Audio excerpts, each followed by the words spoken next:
नमस्कार, राम राम मित्रांनो. नवीन ब्लॉगमध्ये तुमच्या सर्वांचं मनापासून स्वागत आहे. आम्ही मित्रांनो, आज आहे 30 मे. आज आपण कापूस लागवण करणार आहोत. तुम्ही बघू शकता या ठिकाणी आपण रेगा ओढलेले आहेत. या ठिकाणी आपले बैल रेगाट आहेत. या ठिकाणी आपला चंबल कंपनीचा खत आहे.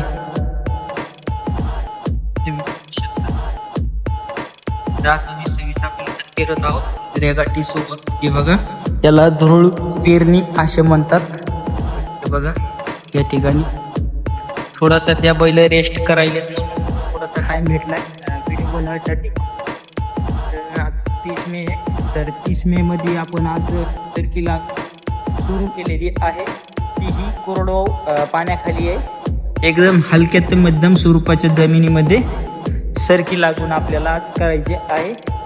तुम्ही बघू शकता कशा प्रकारे रेगा दिसत असतील तुम्हाला.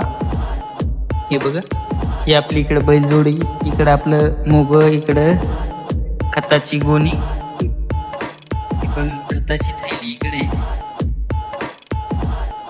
10-26-26 खताचं नाव आहे. यामध्ये आपण सरकीची थैली, व्हरायटी कबड्डी ही लावणार आहे. तर तुम्हाला मी कबड्डीचा दाखवतो.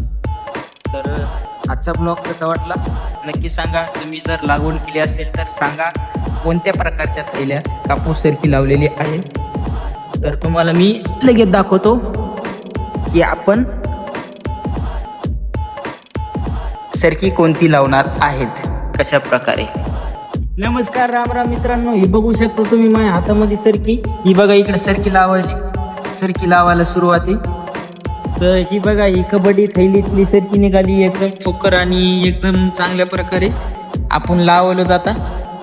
आता मी तुम्हाला मग दाखवलं होतं की आपण रेगाटी वडलेली. आता ही बघा, सरकी पण लावायला सुरुवात केलेली आहे. हे बघा, सरकी लावणं चालू आहे. जवळपास आता लावलेली आहे सरकी. तर 30 मे रोजी आज आपण कबड्डी ह्या वाहनाची निवड केलेली आहे. जवळपास आज आपण 1.5 ते 2 एकर पाण्याखाली सरकी लावणार आहे. तर मला सांगा, आपण सरकी कधी लावणार आहेत. तर भेटूया पुढील व्हिडिओमध्ये. तोपर्यंत तुमचे सर्वांचे मनापासून धन्यवाद, आभार. जय महाराष्ट्र.